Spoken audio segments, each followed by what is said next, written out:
dun sa weekly average na nangyayari before, you divide it 26 weeks kasi ito.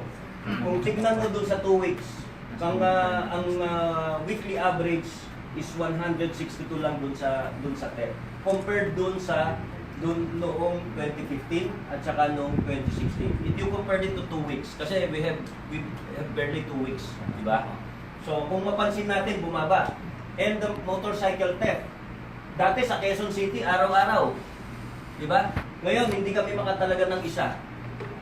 So how Dati sa Quezon City, isa-isa ang karnaping dyan. Look at what happened for the past 2 weeks. Yeah. Walang isa karnaping. so how Sa isang so tama yung sinabi ng ating Chief PNP na bumaba yung ating street crimes. These are all considered street crimes kasi nangyayari sa streets.